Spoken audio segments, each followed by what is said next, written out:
Golden State Media Concepts Technology Podcast covers everything tech. The hottest mobile phones, tablets, games. We review it, rate it, test it. Whether you're Microsoft or Apple, Android or iPhone, we'll give it to you again. Black and white. The Golden State Media Concepts Technology Podcast.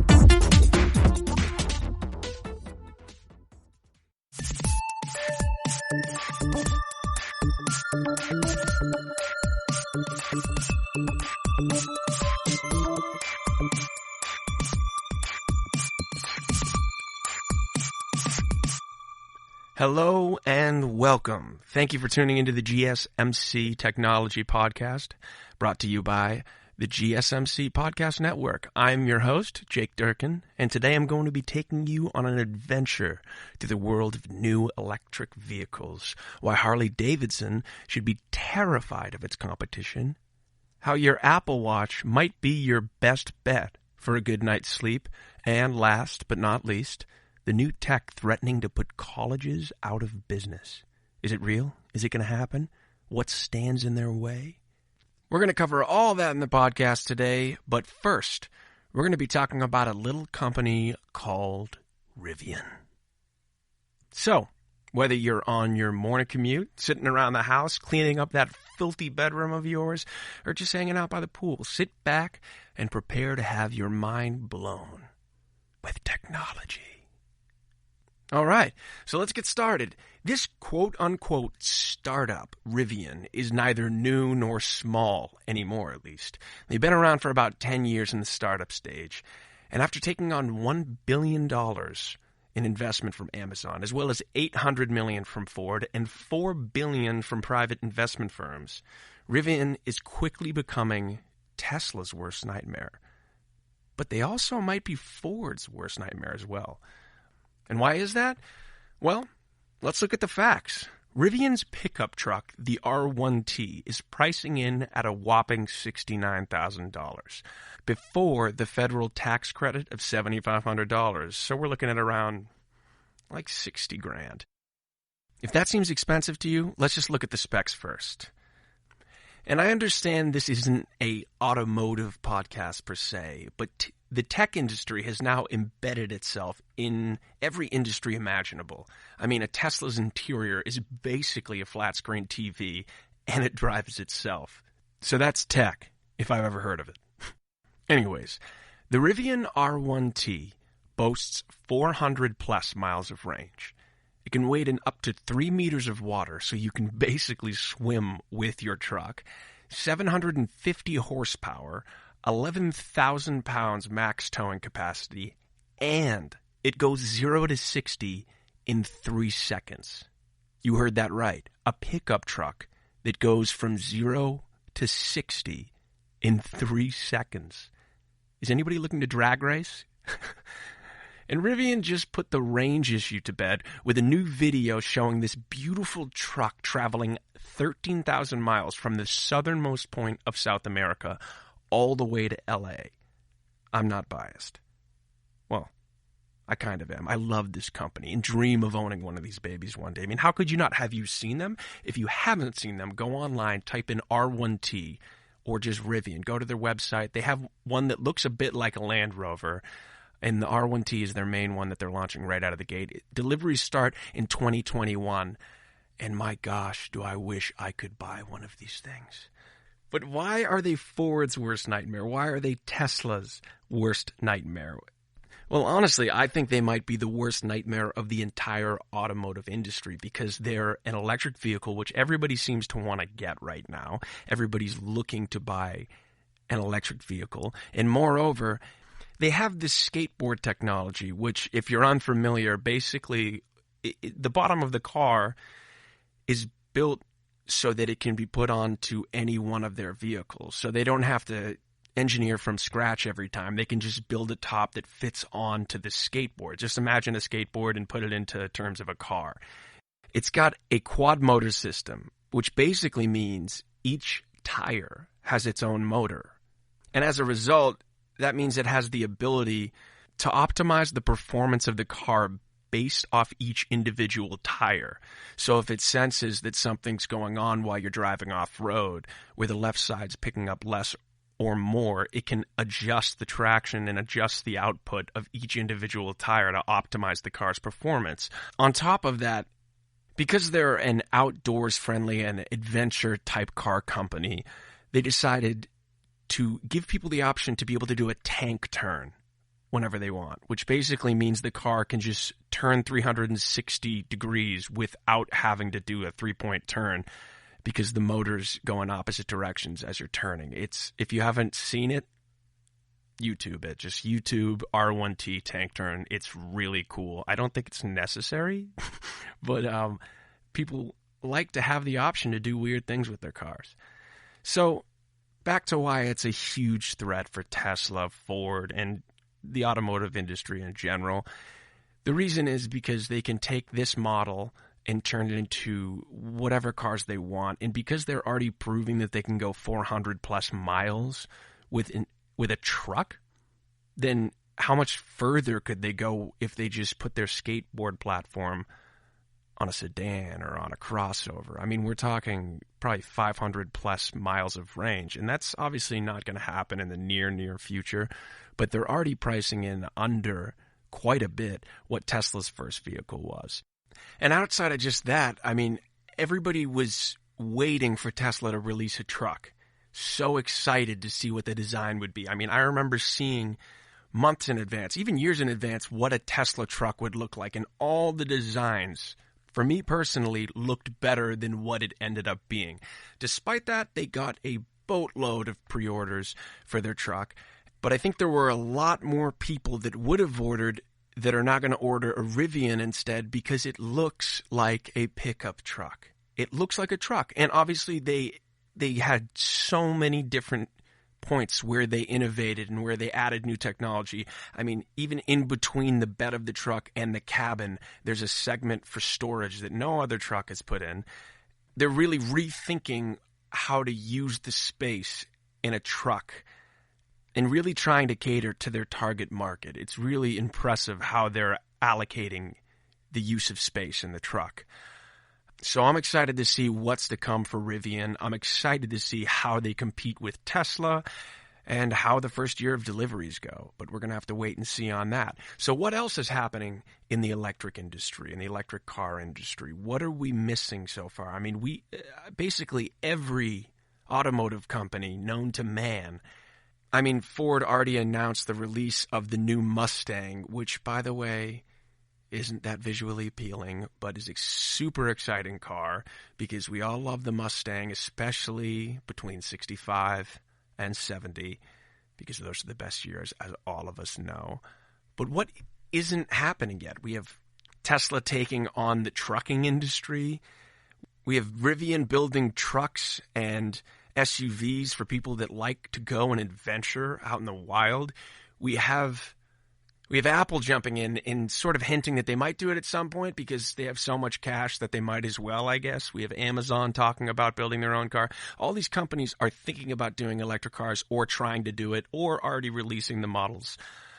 But what we're seeing very little of is electric motorcycles. Why haven't we seen more electric motorcycle companies? What am I missing? Is it because batteries are too heavy? Is it because you can't make the technology small enough? I don't know. What I do know is that motorcycles go very far on very little gas. And if you could make it work, it would be incredible. I mean, think about just getting around the city with an electric bike and just plugging it in. Well, we're starting to see some of it. Harley Davidson, for instance, released their electric motorcycle. They're calling it the Livewire. And while it is pretty cool looking, it is pricey. We're talking $29,799 for the base model, which is basically $7,000 less than the Model 3 Tesla for a motorcycle. So let's look at some of the specs. It charges in about an hour, which is pretty solid. And what else are we looking at? Range. So in the city, it can get 146 miles before it needs another charge. But that's also sort of like On their website, it shows 2 stars next to it because you have to read into it a little bit and see what is the real range. Because the range combined stop and go, which would be theoretically a city, is 95 miles. Which, I mean, you're not going to need much more in a city, but 95 miles isn't that far. So who's their competitor? Who can we look to? Well, basically every single motorcycle company I've found seems to be overpriced in the same respect and have limited range. The one company I did find that seems like it's actually going to put up a fight is Onyx Bikes. And the beauty of Onyx Bikes is you don't actually need to get it registered as a motorcycle, which means you don't need to pay much in insurance. You can park basically anywhere. You can treat it like a bike, except it goes 60 miles per hour. You heard me right. It goes 60 miles per hour. And outside of that, we're looking at a 75-mile range if it's going 20. We're looking at 0 to 30 in 4 seconds, 7.24 horsepower. And you might be thinking, Jake, you just complained about the range that Harley Davidson was able to get. And now we're looking at less than that, going a lower speed. What gives?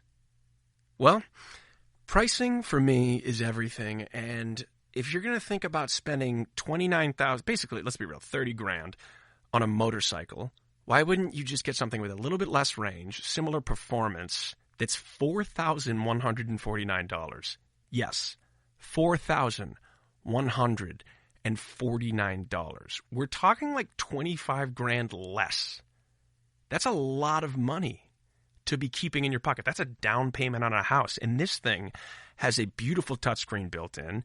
You can lock it with your phone and just walk away. You can park it on the sidewalk. You don't need to get it registered. So you can treat it like a Vespa, but where I'm at in Massachusetts, you need to register Vespas and pay for insurance. With this, you don't. You can just drive it around on the road without it registered. Unbelievable. Why would you get a Vespa? They break down all the time. This thing's electric, which gives you peace of mind that you're helping the world.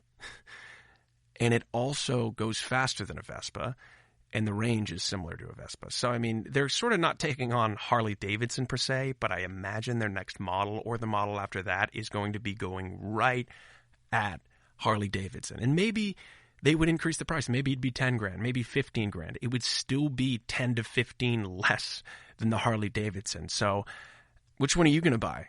Because for me, it's going to be the Onyx bike. It's got the tech built in. It's got security built into their app. It's basically built for the off-roading capabilities that some people want to use their motorcycle or their dirt bike or their ATV for. It's more of an adventure vehicle than anything.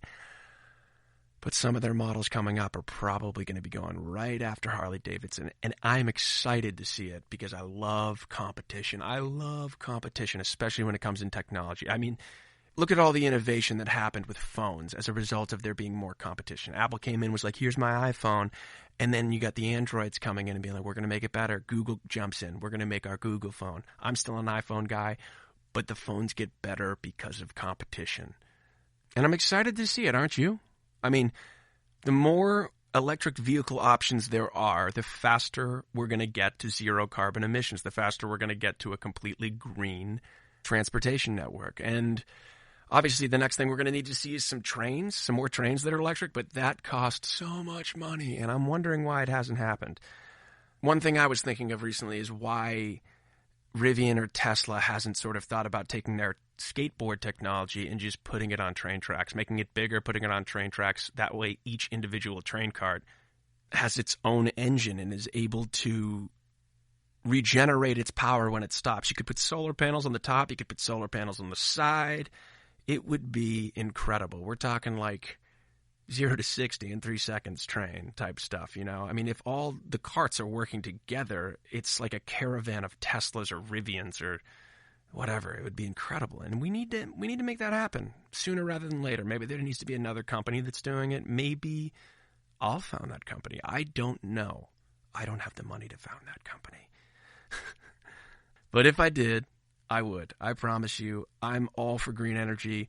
I'm all for the automotive industry. I'm excited about what's happening. And I'm really just looking forward to seeing it more often. I mean, in Massachusetts, if you live somewhere else, there are Teslas everywhere in Massachusetts. There are no Rivians yet, but there will be soon. Coming to theaters in 2021, the Rivian R1T. Get stoked for it. You know what I mean? Get stoked for it. I'm pumped for it. And you know what I'm also pumped for? I'm pumped to help you use your Apple Watch a little bit better, because there are so many applications that you're missing out on that I have started using as far as health, as far as sleep, and I think you're really missing out. I think you need to jump in, grab the bull by the horns, and see what sort of help you can get from your Apple Watch and what capabilities it have. And after that, we're going to talk about a little thing called higher education. What I mean by that is hopefully, if all things go in our favor, you're not going to need to pay for your kids' college tuition. I know. Let that sink in. You feel the weight lift off your shoulders.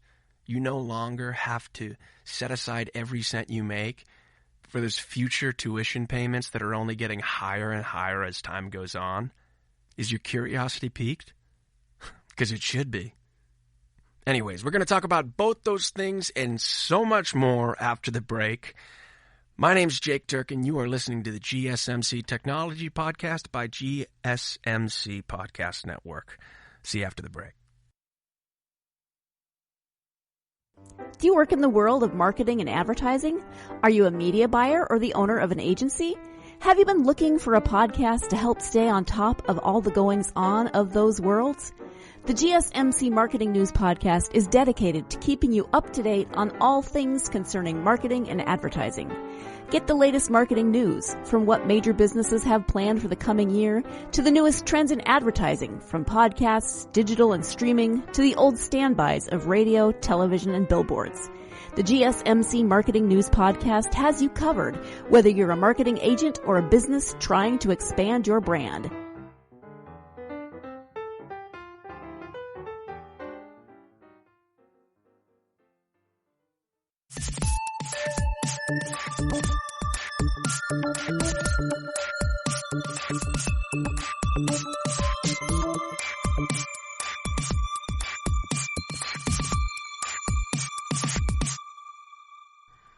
Hi, and welcome back. This is Jake Durkin, your host of the GSMC Technology Podcast, brought to you by GSMC Podcast Network.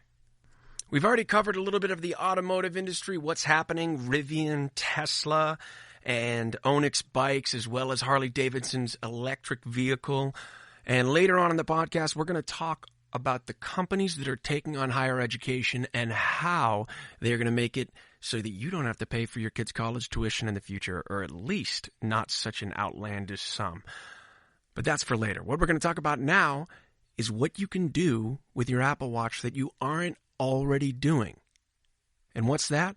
Well, if you're anything like me, you like being able to track anything from your sleep habits to your weight fluctuations to what you're able to lift on a daily basis, how long you run, how long you bike.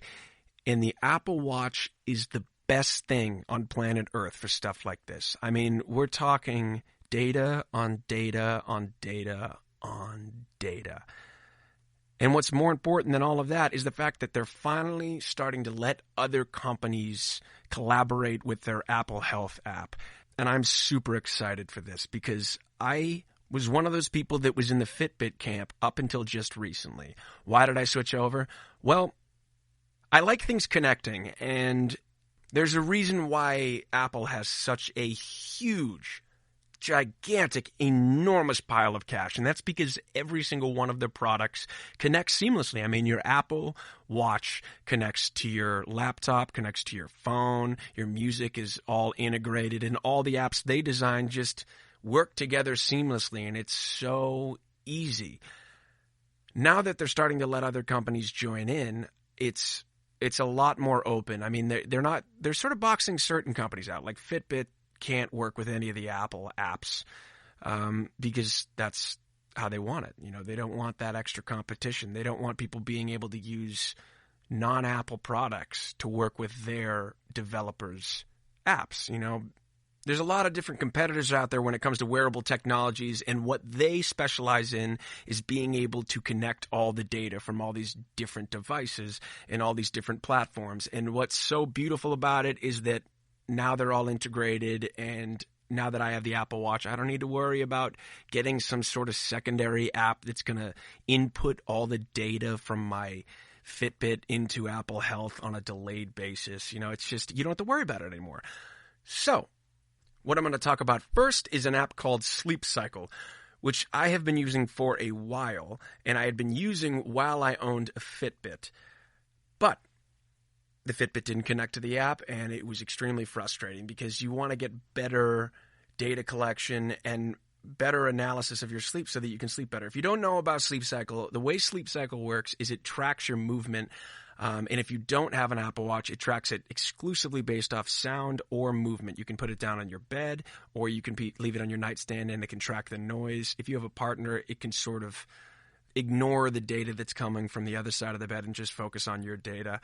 But when you have an Apple Watch, it's a lot more accurate. And what it does is it tracks the noise and or movement and allows you to wake up at the lightest point in your sleep. And I'm telling you guys, it has been a game changer. We're talking like I wake up and feel rested, and I wake up easy. The weird thing about it is that it has to pull from a half an hour range. So you can't set an alarm to be like, oh, I want to wake up at 7:30. Wake me up at that time when I'm lightest. You can't plan that. So it gives a half an hour window. And once you get to that half an hour window, it sees where you are in this cycle, and it wakes you up when you are most awake or most ready to be awake. Once you're in your lightest sleep stage, it makes sure that it doesn't wake you up in your REM stage, because that's the deepest part of your sleep. And if you wake up in the REM stage, you're going to feel groggy, irritable, and it's going to make getting up to do something like working out so much harder. But with Sleep Cycle, you pick a half an hour window. So say you need to be up at the earliest of or at the latest of 7 o'clock, then you set it from 6:30 to 7 o'clock. You'll wake up sometime in that zone. And it's so weird how it works, but when you wake up, it's just like you're already awake. There's no more like, oh, I need to press snooze, I'm so tired. It's just you're awake because they see where you are in the sleep cycle, no pun intended, and they just wake you up right then. So that's one application that has changed the game for me. I feel so much more awake all the time, so much more rested when I wake up. And it gets you to understand your sleep habits more outside of that. I mean, you can look at the data and say, I had coffee at this time, I ate at this time, and see exactly what impacts your sleep. And that's the thing, I think as a society, we need to bring wearables to a new era where everybody's collecting data. And as much as I think we should all protect our data, I think it's going to help if we have it with a trusted app to get sort of that hive mentality of like what affects people's health most. I mean, in the future, we should be able to see, rather than like, oh, people who drink coffee, say for instance, coffee. If you drink black coffee, they say it correlates with 50% reduced risk of dementia. Okay. But we can see so much more data if everybody's tracking, and we can see exactly the things, the habits, whether it's what you eat, how you exercise. We'll have such an enormous amount of data to be able to tell you exactly the lifestyle that leads to longevity. We're talking a massive amount of data, and their apps are starting to be able to process all of it and tell us how to live healthier lives. Not to mention that I'm also paired with my Apple Watch is also paired with several different apps that do similar things. For instance, Zero, the fasting app, I use that because I do intermittent fasting, and it periodically asks me how I'm feeling throughout the day. And you basically fill out a journal so you can tell exactly what habits are making you feel certain ways. And obviously for intermittent fasting, it's a lot different than what a lot of people are going to be doing. But for me, I feel more energy throughout the day. I feel happier throughout the day. And when I write in what specific things I'm eating, I can see exactly how I feel the next day as a result of what I ate the night before. It's incredible. And so that works with Apple Health. And so do so many different apps now. And the beauty is the more apps you use, the more data you're collecting, and the better you feel overall. Because if you can't track something, you can't improve it. Like so many people go to the gym and they don't track what they're lifting. They just go and they get into a habit of just lifting the same weights, doing the same exercises, the same amount of reps, and never improving. Because if you don't track what you're doing, you can't improve in the long term in any meaningful way. I mean, you need to know I lifted this on this day, and next week when I did the same exercise, I can at least try to lift more than I lifted the previous week, or run further. And these apps are helping people do that. They have running apps that work with Apple Health that allow you to see exactly how far you ran and exactly how your muscles feel the day after. It can improve your recovery. It can improve your performance. And in the long term, it's going to help people basically just get their hands on the wheel and be able to perform better than they've ever performed, because you can track it. You can see, I went to bed at this time, I slept 8 hours, and I felt great the next day. Why did I feel sore today? Well, you didn't sleep the full 8 hours, so your body didn't get that rest. All stuff like that. The new thing that I'm using that I just purchased about 2 weeks ago is the Withings Body Plus, because I have hated using scales for so long, because so many scales are different and you never know whether they're accurate or not. And the Withings Body Plus scale came recommended by Apple, so I knew that it was pretty trusted, because Apple doesn't recommend any companies that aren't already incredible. So I went and looked at the reviews, and they were very good, overwhelmingly positive. And I decided it wasn't that expensive. I was going to make the jump and give it a go, and it's so cool. So it, like many modern scales, it can track your BMI, your body fat, your water percentage, your bone density. It can also tell you the weather on any given day. But it's connected to Wi-Fi, so every time you use it, it sends the data to your phone, to your watch, just into the network, so that all your data is being collected by your app, so you can see exactly how you're improving or not improving, like I did last week when I had 3 pints of Ben & Jerry's in 1 week. I'm not proud of it. Not proud of it at all. But I could see exactly why I gained 1.5 pounds, because I was tracking all the data. And it allows you to be more realistic with yourself. Why are you not getting better? Why are you not losing weight? You can see exactly what habits are causing this. And you can also see how what food you're eating affects your BMI as well as your body fat. It gives you recommendations. It can also be, they have different programs for people who are pregnant, for people who are trying to lose weight, for people who are trying to put on body mass. They have different programs for everything, and it's all integrated. So my Apple Watch is counting my steps that also feed into the app. It can tell you in the Apple Health app exactly what habits are having an impact on your overall health. Also, for people who like self-diagnosing, I think Apple in the long term is going to be critical for giving advance notice for certain underlying health conditions, like an arrhythmic heartbeat. If you recently updated your iPhone software as well, they showed in the update that there are new tracking methods for different conditions. So it's just going to keep getting better and better, and that's the reason why I got the Apple Watch, because I want the data in my hands, and I want to be able to see how my habits are having an impact on my overall health and happiness. So that's my pitch for the Apple Watch, but I'm not trying to sell any products here. I am just trying to say that I am enamored with the Apple Watch and all the different integrated apps that help me improve on a daily basis and track how I'm getting better. One of the last reasons why I picked the Apple Watch and why I'm so excited about it is because of the fact that the Apple Series 3 watch is safe to swim with. And I was doing a lot of swimming and couldn't bring my Fitbit in, and so I couldn't track my laps, I couldn't track how fast I was going, how I was improving. In the Apple Watch, I was a little nervous, but I got Apple Care and then went in the water, put it in water mode beforehand, because that's a thing, and started swimming laps, and it's incredible how it can actually track your laps. It's so much better to be able to have more data in your hands and be able to improve on a daily basis. When I'm going for swims, I see how many laps I'm doing, and the next day I just try to exceed the laps I did the day before. And it's that simple, because it's, you got a lot going on in your life. It's hard to track all the stuff. You're not carrying around a journal with you all times. Maybe you are, but it's hard to keep all of the data in your hands, and now you got it. So that's technically my pitch for the Apple Watch, as well as all the things that you're not doing with them. There are so many more apps that you can think about there. I mean, obviously you have the Peloton app. If you are fortunate enough to be able to afford a Peloton, or like the commercial, your husband buys a Peloton for you. I don't know. If you have that possibility, the Apple Watch works incredibly well as a heart rate monitor for the Peloton and any sort of exercise that they have for you in that app as well.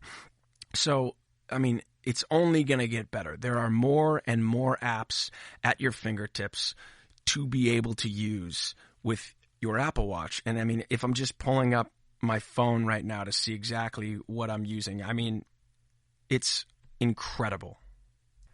I have Sleep Cycle Zero Beachbody, which has like P90X. Doctors on Demand can also work with your Apple Watch, and you can give them the data that you're collecting and send all your data to a doctor or a medical professional. The Peloton app, Center, which is an incredible exercise app. And then you also have Ladder, which is mobile training from incredible personal trainers all around the world. And you can really just perform beyond your wildest expectations for yourself. I mean, there's so many apps that go hand in hand. And one thing that I really like is that you're actually capable of making calls on your phone when your phone's not really close to you. Obviously, you can get the Apple Watch with service too, so you can just completely leave your phone behind if you don't want to deal with it anymore.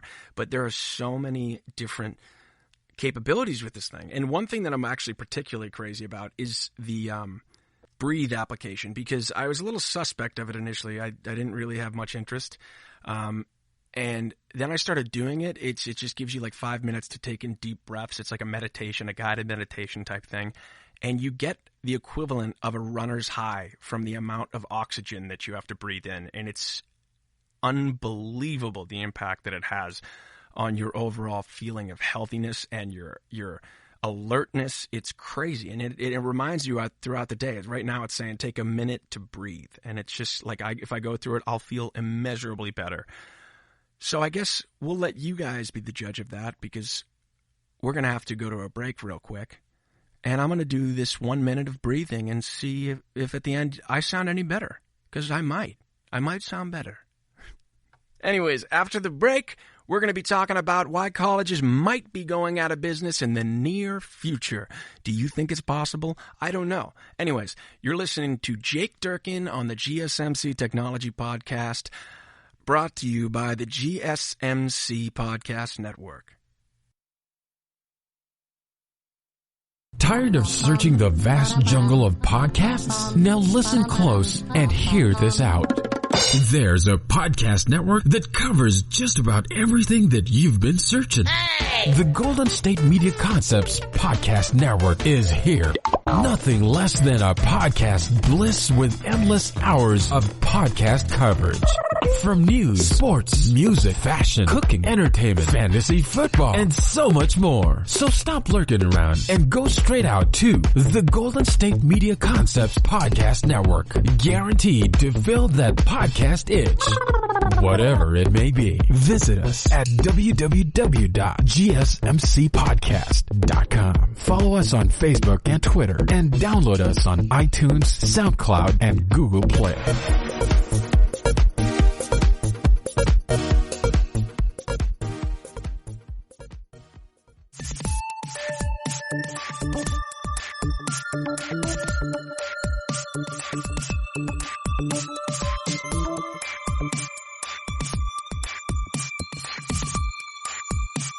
Hello and welcome back to the GSMC Technology Podcast, brought to you by the GSMC Podcast Network. I am your host, Jake Durkin, and so far today we've talked about electric vehicles, Tesla, Rivian, Onyx bikes, Harley Davidson's electric bike, how your Apple Watch might be your best bet for a good night's sleep, as well as some workout stuff.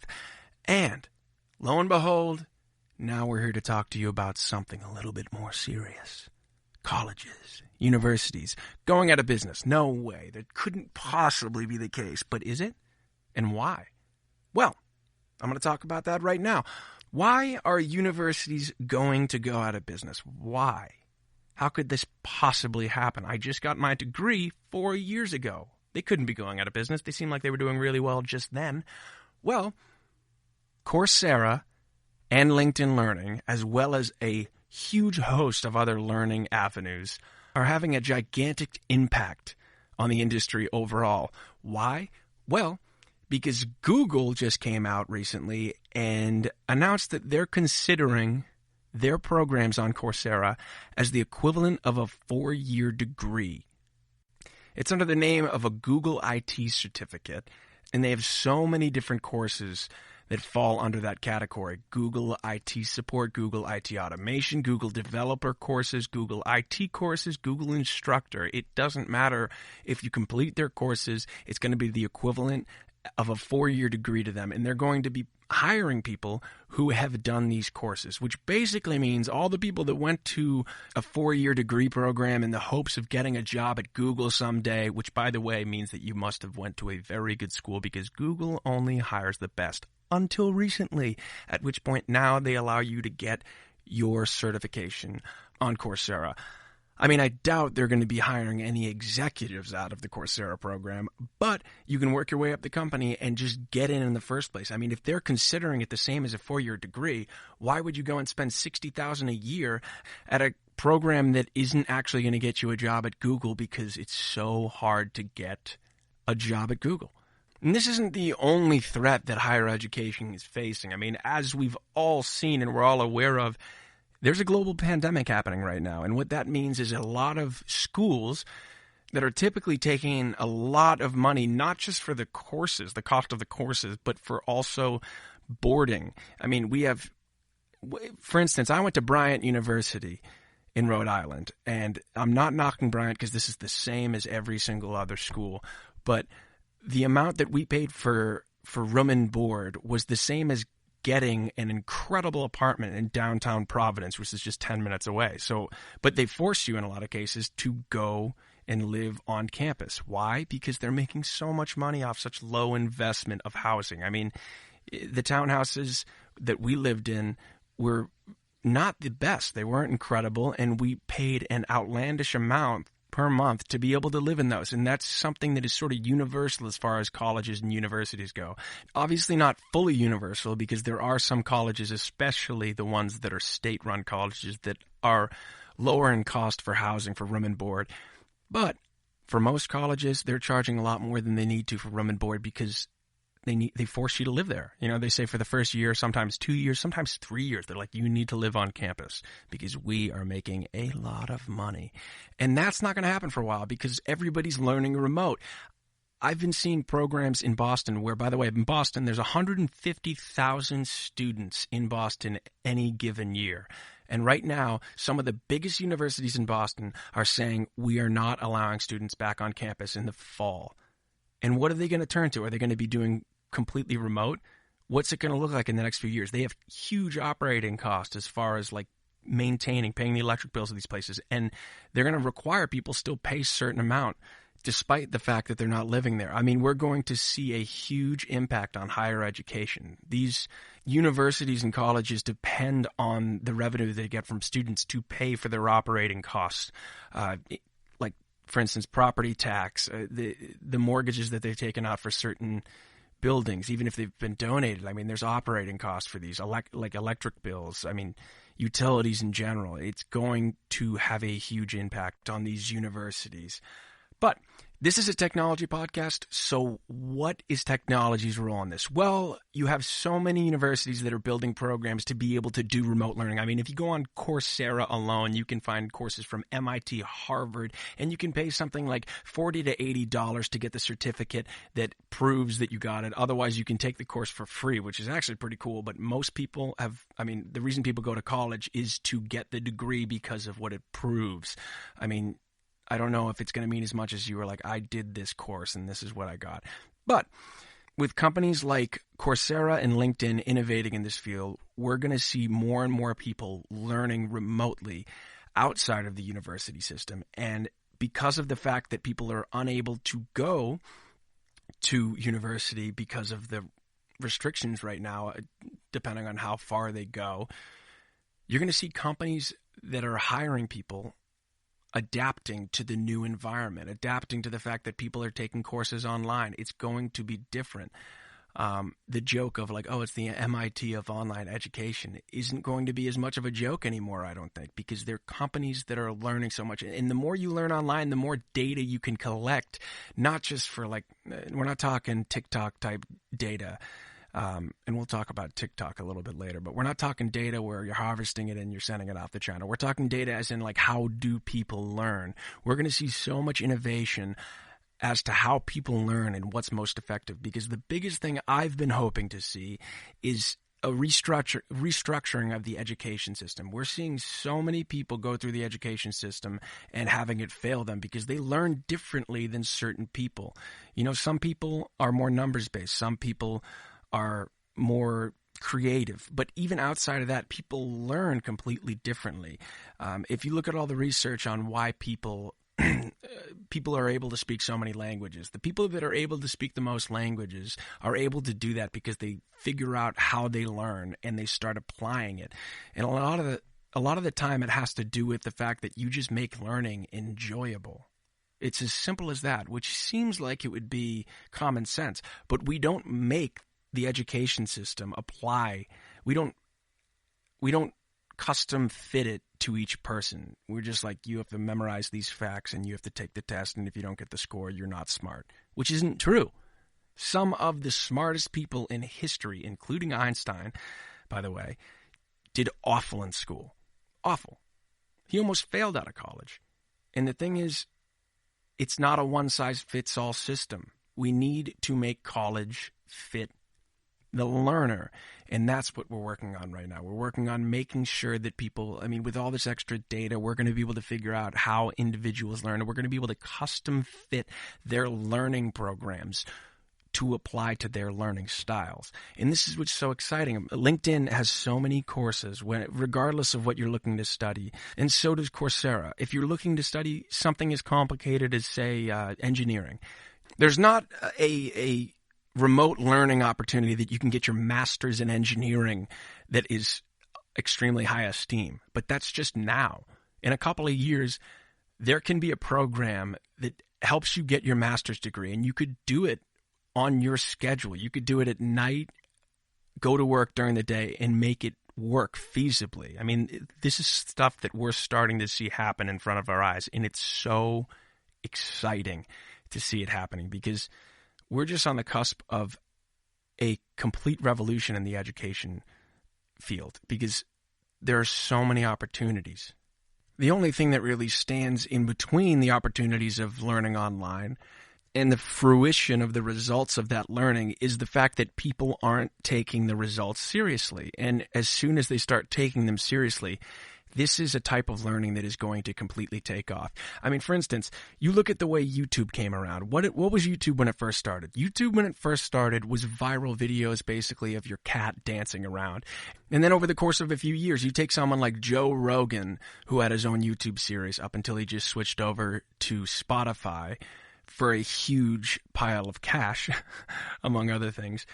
You take someone like him, he started a YouTube series, and then within a few years, he was the most widely watched interviewer in the history of the world. Let that sink in. Going from a casual YouTube interviewer for a platform that not many people knew about and didn't take seriously initially, and in a few years, he has interviewed more people and reached a wider audience than any interviewer in the history of the world. Think about that.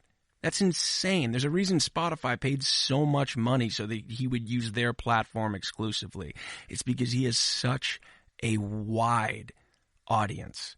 It's so huge. And there are so many people who are looking to learn online. And there was this preconceived notion that people only had a span of time, a certain amount of time to be able to pay attention. And then after that, it was garbage. And that's why they programmed radio stations and television to meet the amount of attention that they thought their audiences would be willing to give. But with YouTube, it seems like it's changed. People are listening to Joe Rogan and other videos for hours at a time while they're doing, it's what they call lost time. And technology has allowed us to have a tool in our pocket that allows us to take back all that lost time when you're commuting. For instance, Pimsleur technology. So Pimsleur is a language learning by Simon & Schuster Audio. And I remember I started with the discs back in 2012. I started with the discs because I had an hour and a half commute. And I was able to learn a serious amount of German in the first year. And I studied Chinese for 10 years and wanted to brush up. And I went back, and now every bit of lost time, because I have it in my pocket, every bit of lost time that I used to have, say you're vacuuming a pool, you're vacuuming your house, you're cleaning up your bedroom, you're able to get that lost time back. And while you're cleaning, doing something mindless that is sort of just walking around picking stuff up, while you're doing that, you're able to pick up a language. Think about all the things you could pick up outside of that. I mean, it goes to any area of education that doesn't involve sort of like hands-on experience. And then you get your hands-on experience in your field and or you apply for an internship and you start using your knowledge that way. What LinkedIn, Coursera, and all the other online learning platforms are doing is changing the way people learn. We have so much time during the day that we don't use. And in the end, once they get smart enough, once they start to adapt to how people learn, even more than they already have, we're going to see an absolute revolution in how people learn and how companies hire, because they're going to need to adapt. You shouldn't have to go to 4 years of college, spend $200,000 or take $200,000 of debt to get a job that pays $40,000 plus. I mean, you go and spend so much money on an education, and then you get out and they're like, entry level, $40,000. You're like, well, that's not going to cover expenses in Boston. That's not going to cover expenses in New York, San Francisco, where the cost of living is unbelievably high. It's just not going to cover it. And the thing is, I mean, I had a math teacher in high school that said he wasn't going to be able to pay off his student debt until he was 50 years old. And this is coming just 20 years after someone like my dad went to college, worked a part-time job, and was able to pay his way through college. It got astronomically high. And now we need a market correction. And the market correction is online learning, because the university systems currently have too much power. And the way tech is innovating in the area is taking away the power from these universities. And maybe we'll see some of them innovate and be able to fully pivot to remote learning, and then we'll be able to keep these big names like Harvard, like Stanford, Yale, Wesleyan, Brown, all these universities. The only thing that we're going to miss out on is the opportunity to experience the college life, which is honestly, it's a big part of it. And I don't know what online learning can do to fill that void, but we might see a greater number of people living outside cities, living in suburbs and towns, and spending more time with their local community. And instead of going to a 4-year university where you're meeting people who are from all over the country, you'll meet people in your town, in your region, and build a better community around you. But moreover, because it's remote learning, you could travel at the same time as you're learning. You know, you could spend some time outside the U.S. meeting people with different cultures, and it'll give you a greater sense of understanding of the world around you, because you're going to be able to experience a lot more of it. I mean, how many people go and study? I studied abroad in Shanghai, China, and it was incredible. It was 6 months over there. But then you have to return to your learning programs back in Rhode Island, Smithfield, Rhode Island for me. And what if I could have continued my learning over there and stayed completely immersed in the culture of China while also taking Bryant University and or insert your university name courses from afar? You know, it shouldn't be that challenging. It shouldn't be out of the realm of possibility. And this is what these technologies are going to make possible.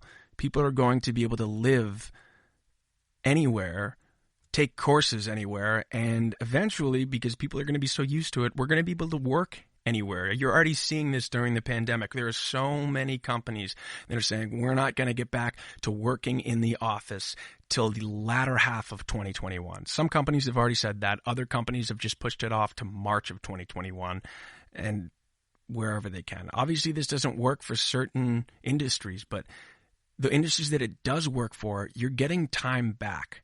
And people want time. How many people commute an hour into work every day? That's an hour, or an hour there, hour back. You're looking at 2 hours of your day that you could spend with your family. You could spend working on your house. You could spend learning. How much more could be done with that time? Why are we commuting an hour into the city to work 8 hours and then drive an hour back? You miss time spent with your kids. You miss time spent with your family. You miss opportunities to learn. Obviously in the commute, you can use stuff like Pimsleur Learning, like I discussed, to learn on your way in, or you could do that while you're cleaning up the house and then reclaim those 2 hours of lost time to spend with your family. I can't imagine how many marriages and families were destroyed by too much commute time. Some of the most successful people in business and technology are the people that sacrifice the most because of having to do something like that, because of having to commute an hour into work. I used to commute an hour and a half into work, so that's 3 hours a day that I was losing, that I could have been spending with my family, that I could have been spending learning. Obviously, I was trying to use my time as best as I could. I learned German on the way, but there's only so much time you can take back. And then when you get home, you're exhausted mentally and sometimes physically. So, we're talking a huge change in the way people are going to be learning. And it's brought on by companies like Coursera, LinkedIn Learning, and all of the possibilities that come from learning online. We're seeing a huge learning revolution beginning. And that's super exciting. And the only thing that could bring this about is technology. Remote learning, remote work, it's going to be revolutionary. And we're going to see the impact in our lives as well as the lives of our kids, if you're planning on having kids, and grandkids from that point on. It's the natural order of things. What we're seeing playing out is how it was always meant to happen. So, that means the days of spending so much money paying for college tuition over the years are over, hopefully, or at least soon to be over. So, we've talked about Rivian, why their R1T truck is so incredible and why their company is incredible overall. They also have the R1S, which looks a lot like a Land Rover or a Range Rover. We've talked about why Tesla's incredible. I commented on the fact that I don't like their truck that much, but they're also an incredible company.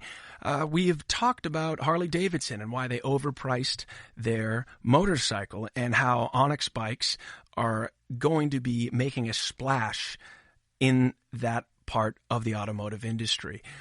We've also talked about how you can get the most out of your Apple Watch, what apps you're not using, whether it's using the Withings scale to track your weight and your BMI, body fat index, or you're using Sleep Cycle to track your sleeping patterns. It doesn't matter. There's so many different ways to use your Apple Watch to get more out of the technology.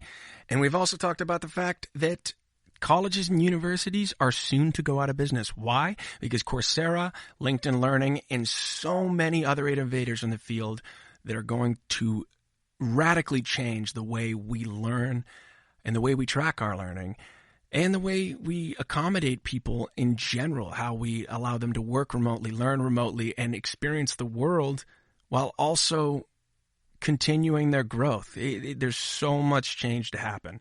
So let's hit you with a couple of fun facts before I head out for the day. First, according to CNN, President Donald Trump on Thursday issued executive orders that would ban the social media app TikTok and WeChat from operating in the U.S. in 45 days if they are not sold by their Chinese-owned parent companies. Now, the reason for this is because of the fact that they're harvesting so much data from people's phones. And we have a lot of policies in the U.S. as in regards to how you can use data and how you can track people's data. And TikTok is basically collecting data from so many different parts of your phone. I mean, they can get data from your messages. They can get it from your browsing history. They can get it from everything. And a lot of apps try and do that, but there are greater and greater restrictions in the U.S. And TikTok is a Chinese-owned company, and the U.S. has made it very clear that there's a big security risk in regards to the data that they're collecting from U.S. citizens. Second, A new app that you probably haven't heard of yet, but will soon, is Drizzly, and they are expanding rapidly to various different states across the country and delivering alcohol straight to your door. Obviously, you need an ID, and they're not going to serve to anybody who's under 21, but if you're looking to have a small get-together, #pandemic, 6 feet apart, #pandemic, then go to Drizzly in the App Store, and you can get it delivered right to your door. Third, another company that's innovating in the app space is a company that I've been using for quite some time now. It's called Acorns. And if you're like me and you don't have an insane amount of money to invest into an investment account, especially the companies that say you need to invest a certain amount or you can't invest with them, then you can go to Acorns. What Acorns does is rounds up your purchases. So say you go get a coffee and it's $2.75. They'll take the additional 25% and put it into an investment portfolio. And this isn't me like trying to get any sort of sponsorship. I'm just saying I've used it, I love it, and I now have an investment portfolyou. It's built for people that don't have the time and or the skill set to constantly be monitoring the stock market and know which stocks to invest in. You don't think about it. You connect it to your bank account, they'll round up your purchases, and they invest for you. And last but not least, as you can see, I'm obsessed with apps.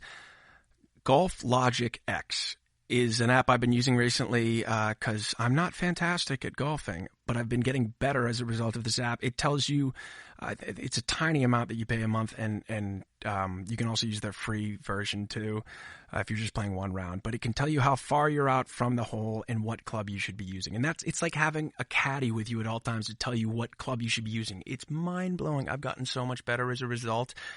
And I'm just trying to help you guys use the technology that's at your fingertips to its greatest potential, whether it's improving your handicap, losing weight, learning a language. There's so much innovation happening in technology, and there's so many opportunities to use these great services and these great apps and these great vehicles of the future. You know, there's so many different things coming out.